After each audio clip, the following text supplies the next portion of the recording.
just now we are going to introduce how we can represent the wave function as a function of space and time. Now, we maybe did talk about this before, and we said the wave has the same pattern when it is x plus lambda as it does with x, because lambda is the wavelength. And then the wavelength, I will say the wave can be represented as a function of space or as a function of x, a times cosine 2 pi over lambda times x, because 2 pi is going to be the full cycle. Now also we know that wave, it is again propagated in time, and the peak is moving as this function x lambda t over t, the period. Just here I want you to look at this is like t equals 0, this is t over 4, and this is t over 2, and this is 3/4 of t over 4, and this is the t. Now I will say we can notice that the peak in the wave also can be moving from t equals 0 to x equals lambda over 4, which is here, to lambda over 2, to 3 lambdas over 4, and then to finally to lambda.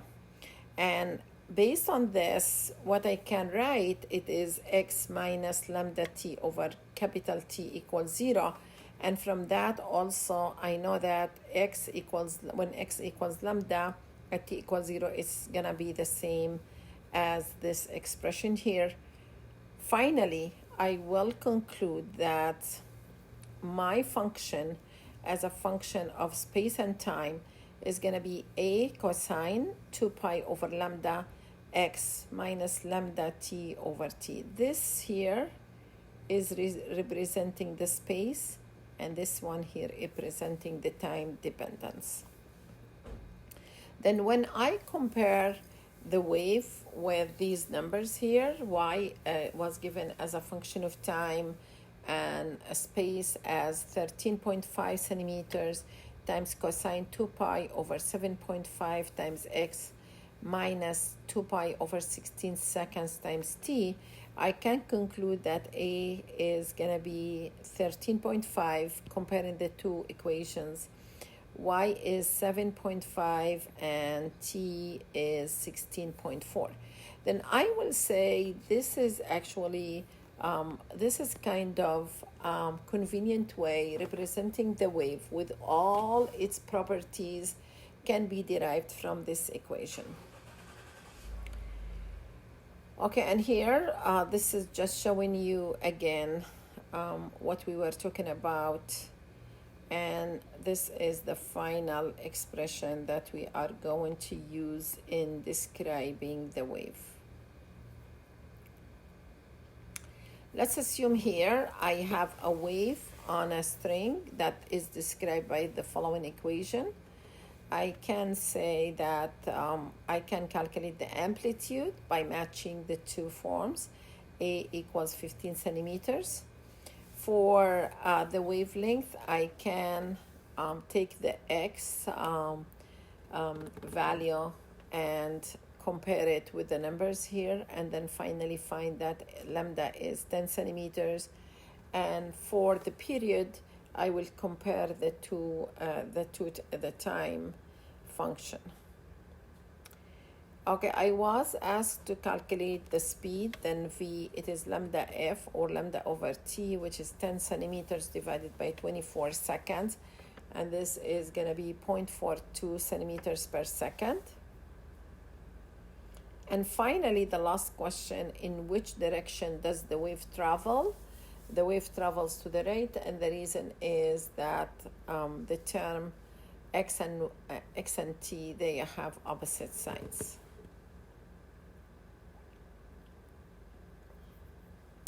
Now we move into sound waves. Sound waves are longitudinal waves, similar to the waves on a slinky. And I can say they are made up of rarefaction and compressions. Now, sound wave is gonna be the density and pressure of the air, or the medium that we are looking for. It's gonna be the quantities that is they're gonna oscillate. They're gonna have low and high, low and high, low and high, and this is gonna represent the oscillations. Now, sound can travel through any type of material except vacuum.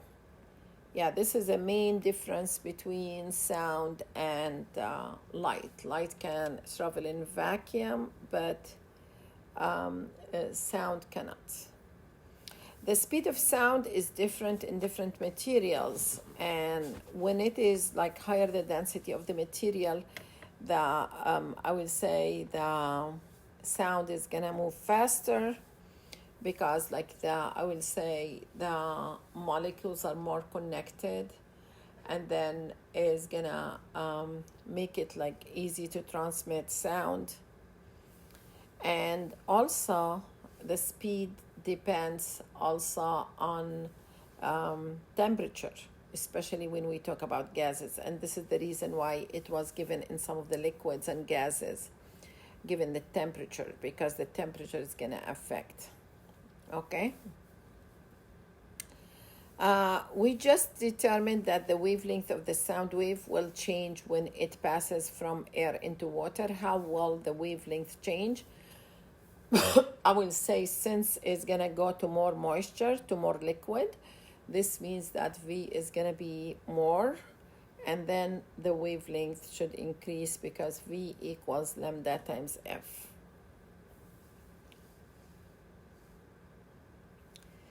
Do you expect an echo to return to you more quickly or less quickly on a hot day as compared to a cold day?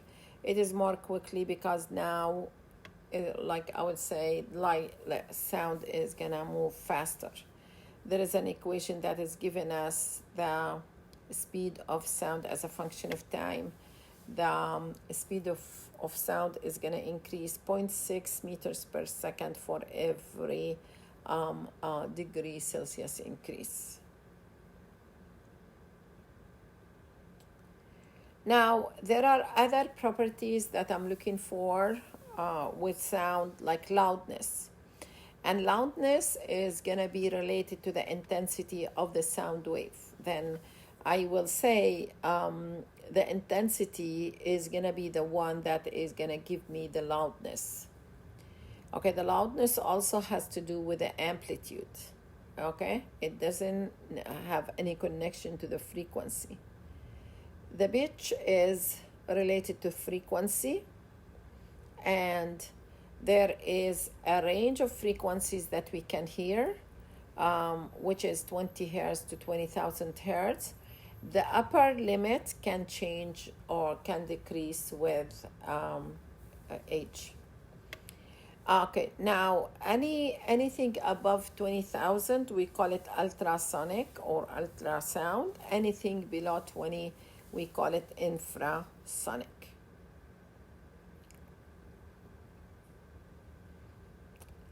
Okay, this question, just read it. Okay. Sound intensity. The intensity of sound, it is the amount of energy that passes through a given area in a given time. Then it is E, the energy divided by area divided by, by area times T. Now, also, we can say that this one is going to be the power divided by A, and therefore, the unit, it is watt per square meter. Now, the faintest sound that we can hear, it is 10 to minus 1, 10 to negative 12 watts per square meter. And the threshold of pain for us, it is 1 watt per square meter. I is E divided by AT, and then we can have it in terms of power. Now, if we have a point source that is gonna create sound, what it's gonna do is gonna create the sound, and the sound is gonna be transferred in spheres. And these spheres are getting bigger and bigger and bigger and bigger as you are moving away. Then I will say that this amount of energy is going to be distributed over the surface area of a sphere, which is 4 pi r squared. Now I will say then, okay, this is the equation that we are using. This is the surface area, and of course we said it is watts divided by meter square. Now bats can use this decrease in sound intensity to locate small objects in the dark. This is how they find about their predators or anything that is going to attack them. Now you stand a certain distance away from a speaker and you hear a certain intensity of sound. If you double your distance from the speaker, what happens to the sound intensity at your new position? Now you are away by, let's say, R, then you are here and the sound is producing. Okay, then here I will say the intensity that you are going to receive is going to be E, or let's say the power, okay, divided by, and that is special for, or specific for the source, 4 pi r squared. Now you did move to a distance that is double, then I2 is going to be the same source, okay, 4 pi, but here we have 2r squared, and this is going to be P over 4 pi and r squared, but we're going to have here 1 over 4th. This is why it will drop to 1/4 of its original value.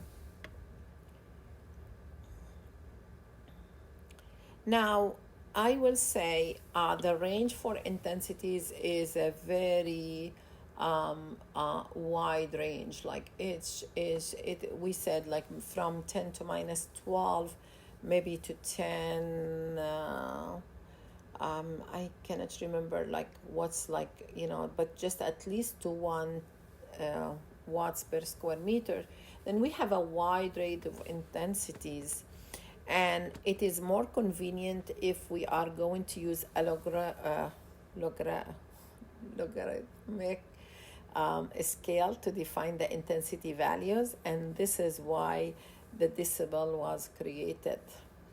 Then the decibels is I10 log I over I0, and I0 here it is the threshold of hearing, or the faintest sound that we can hear, which is the 10 to negative 12 watts per square meters. Now you can see here that the threshold of hearing is 0, and the eardrum is gonna revert when it is 160 decibels, or I will say the pain is gonna start from 130 or 120. The quantity beta, it is called Bell. A more common unit is the decibel, which is 1/10 of a Bell. The intensity of sound doubles with each increase in intensity level of 10 decibels. Then here when we compare rustling leaves with whispers, the difference between them is 10 decibels, but the intensity of the loudness is going to be 2 times the other one. Like it's going to be like, this is how we're going to relate. This question here, I think the answer is not correct. Intensity level is given by B Bell equal 10 log whatever, like, okay, the equation. The usual threshold of a human hearing is defined as intensity level of 0. What does this actually mean in terms of sound intensity? Of course, it should be 10 to minus 12, so that when we get 10 to minus 12 divided by 10 to minus 12 is going to be 1, and log 1 is 0. Yeah, here that one is not correct.